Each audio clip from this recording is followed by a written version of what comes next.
What's up, guys? Welcome back to Between the Pylons. I'm John Camacho. Thank you so much for watching. And guys, today we are talking about the Dallas Cowboys draft. This is the draft breakdown for the Dallas Cowboys. And with the Cowboys drafting 3 players in the 3rd round, and I'm trying to do a breakdown of every single player drafted in the first 3 rounds, it's going to make this video a little bit longer than some of the other ones I've been recording. Let's get right into it. Before we do, though, I do want to take a quick look at their draft as a whole. And, I'm going to talk about those guys in the first 3 rounds. So I just kind of want to look at just what they did overall. It was interesting that they grabbed multiple linebackers, specifically getting a Jabril Cox out of LSU. I'm not going to do a breakdown on him at all, but man, I was a big fan of Jabril Cox coming out. I thought he was a shoo-in for a day 2 pick. I was kind of surprised he fell out of day 2 pick, and I was really mad that my Miami Dolphins didn't have a pick in the 4th round, because I think we really would have targeted him if we did. It's kind of funny because just in general, the Cowboys are just so good at finding linebackers. I feel like that's just one of those positions, man. The Cowboys can draft linebackers like nobody else. They can't draft DTs, but they can draft linebackers.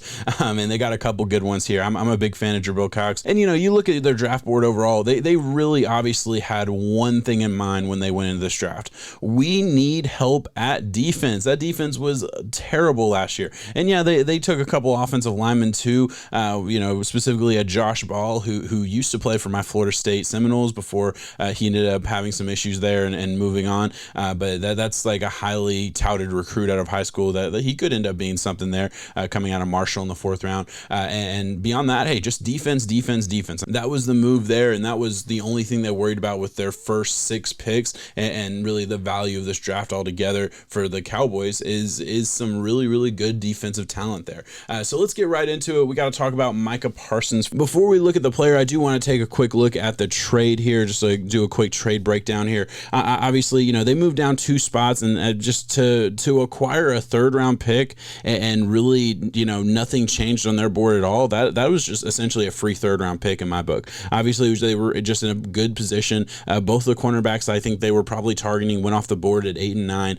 So the next obvious choice was a Micah Parsons. I think everybody knew that. They looked at the board. They looked at the Giants and Eagles. Both were probably going to go wide receiver, right? I think that would have been the assumption at least. And they probably felt good about the next player behind a Micah Parsons, assuming he may have been gone. But they probably felt good that they really just had to get through one guy or one team, because they knew exactly what the Eagles were doing. Eagles were jumping up to get a Devontae Smith or at least get the wide receiver ahead of the Giants. So they trade back, and then what do the Giants do? They trade out to the Bears to get a quarterback. So nothing changed on the Cowboys board. The wide receiver wasn't on their board, and a quarterback wasn't on their board. We know that for a fact. So nothing changed for them. They were able to get a Micah Parsons, and get a 3rd round pick along with it. Just a great move. I love little things like that, and just having awareness of little moves for a lot of these franchises. Hey, that's the difference between a winning draft and a losing draft for me sometimes. But let's get back into it for the actual picks here. Micah Parsons, obviously one of the best linebacker in this class by pretty much everybody's board for the most part. Elite range and motor, great blitzer, great tracker. Struggles in the trash a little bit, I would say, at times, and he does have a tendency sometimes to over pursue. But I don't know what it is with these Penn State just physical specimens that come out and just athletes, and the Cowboys have been really good at developing linebackers over the past couple of years. So I have no doubt that this is just another feather in that cap. Now, granted, I think a lot of people are thinking, oh, well, they don't really need linebacker. You got Vander Esch, who they drafted in the 1st round not too long ago, and Jalen Smith, who has been there for a little bit and been pretty good over the past couple of years.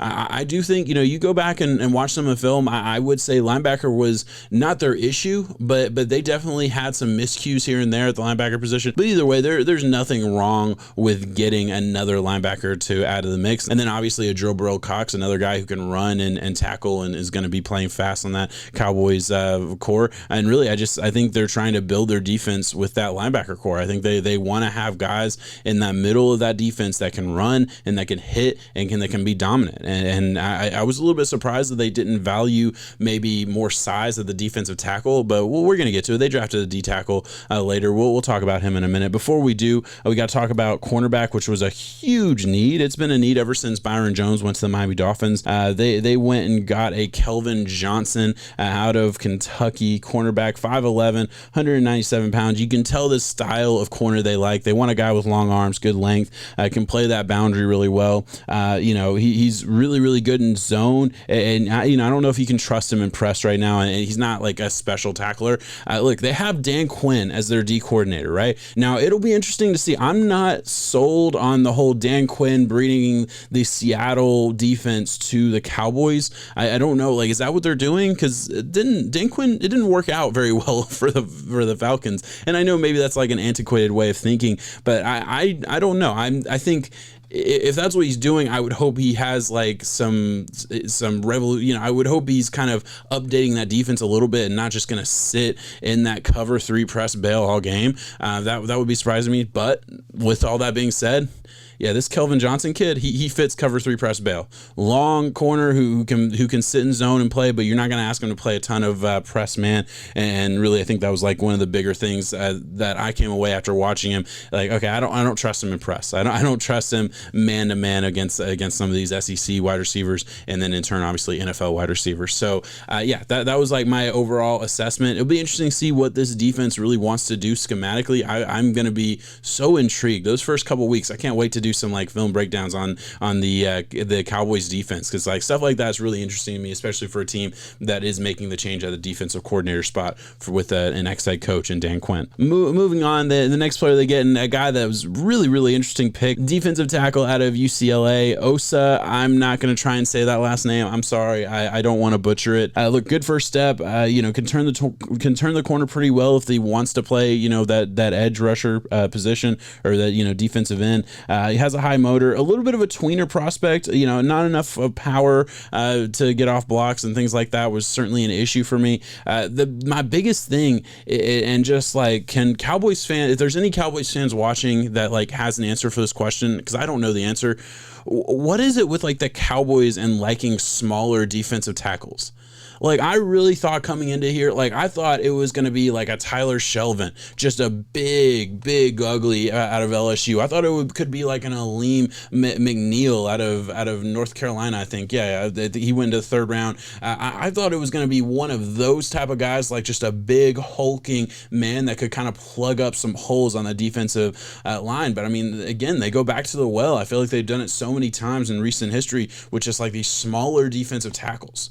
And to be totally fair, like Osa here, I called him a little bit of a tweener. I thought his range was 3rd round. 3rd, 4th round is where I had him, so he fell right into that range. Don't have a problem with the value. I'm just surprised to see the Cowboys making that move for a team that I did feel like defensive tackle was in need, but I felt like it was a different style of defensive tackle than the guy they got. Like, this is kind of a tweener pick for me, and I don't know. I'm a little bit surprised there. I would really genuinely love some comments, and hey, you can shit on me for being stupid if you just totally disagree with that take altogether. But I certainly thought they were going to go a different way as far as like the type of defensive tackle they took. Just a surprise to me, so I thought I'd put that out there. Moving on to their next pick here, in a Chauncey Goldson, 6'5", 269-pound defensive end, and just a guy who looks the part, has a really high motor. I would say too much of his production for me came from like stunts or inside moves, and I was not like impressed with him on the edge. And really, like I said it about Osa, and I'm going to say it here again, like kind of a tweener, although I do think he's going to be playing defensive end, and I know the Cowboys like those bigger defensive ends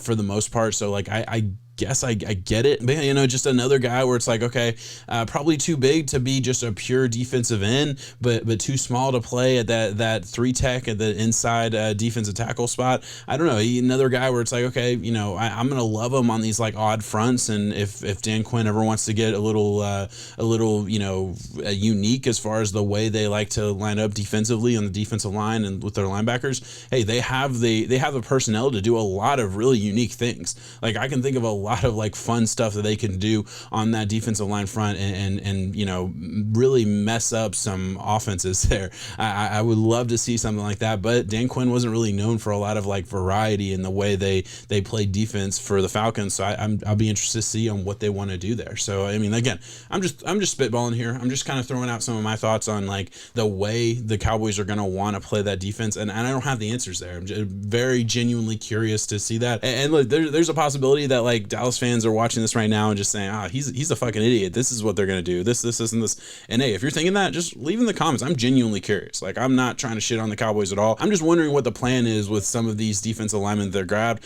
To me, just didn't fit what I was expecting in my head. I guess that's the best way for me to put it. And then this last pick in the third round, cornerback out of Oregon State, has the length. I think this was just kind of a traits pick for me. I mean, I put on about half a game. I'm gonna be honest with you. I watched about a half a game of this dude, and I was like, yeah, I get it. I'm done. Not a guy I would have taken anywhere close to the third round, but I felt like I saw enough to at least understand, okay, this is just a traits kind of pick, and you're trying to develop a corner here. You don't really have a finished product. I do have questions about speed. I have questions about athleticism. After reading some scouting reports, there were some questions about his ability to tackle, and more questions about his speed, so I threw that in there as well.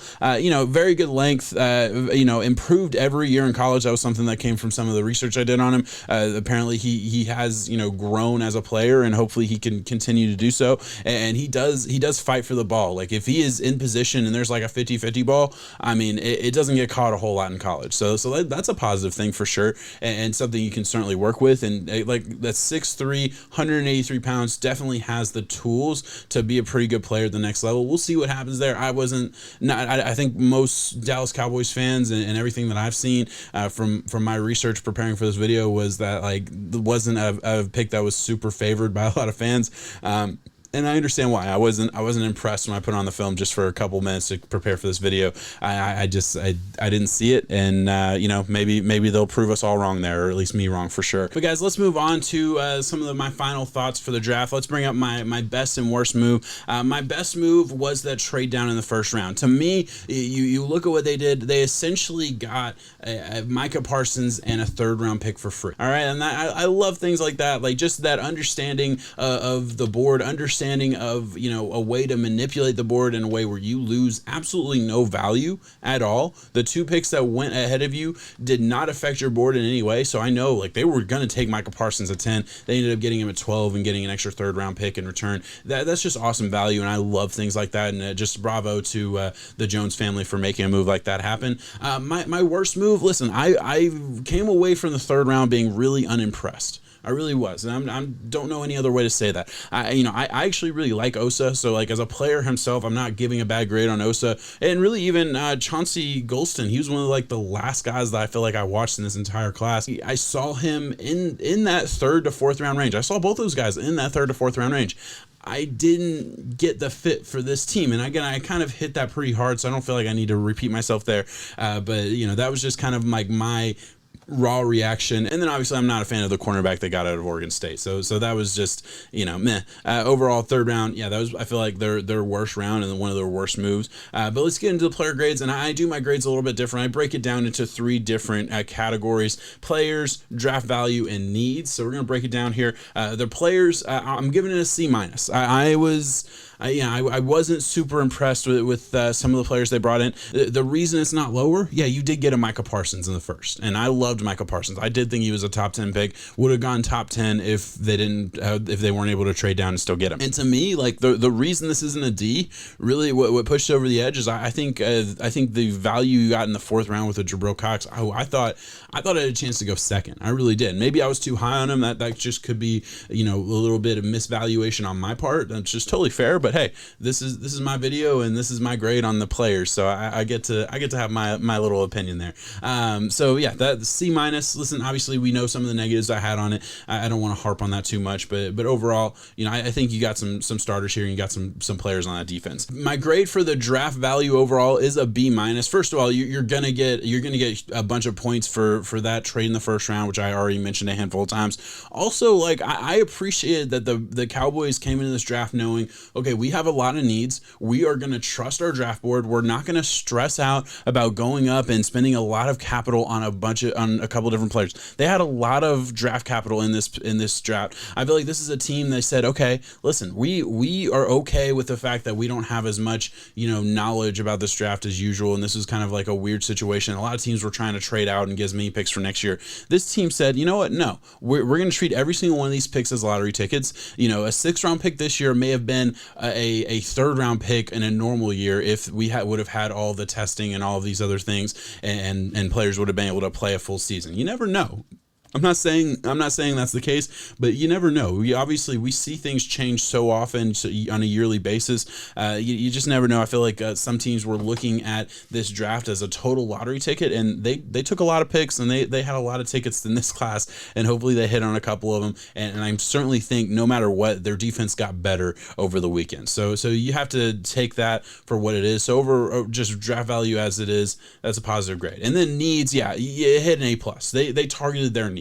They went in this draft with one plan, and they came out of it. They successfully executed that plan. Do I love all the players they got? No, I don't. Do I think they probably could have gone in a different direction here and there? Yeah, I do. But at the end of the day, I mean, that's not really my place to say one way or the other. They came in, they executed their plan, and they got out with hopefully a couple starters on that defense at the end of the day. But all right, guys, that is all I have on the Dallas Cowboys. Thank you so much for watching. Please like, subscribe, all that stuff. If you enjoy this content, you think you enjoy more, hit that subscribe button. I am a growing channel. I've been growing rapidly throughout the draft season, and I hope to keep this upward trajectory going. If you're a Dallas Cowboys fan, let me know what you thought in the comments. Like, give me your breakdown of this draft. I'm genuinely very curious. I love hearing it. And hey, if you just hated my breakdown, you thought I was stupid or anything like that, let me know. Let me know in the nicest way you can. But hey, I can take it. I have thick skin, and I always appreciate hearing some opposing opinions and things like that. Also, if you enjoyed this video, hey, I also very much appreciate the positive comments as well. Those are nice as well.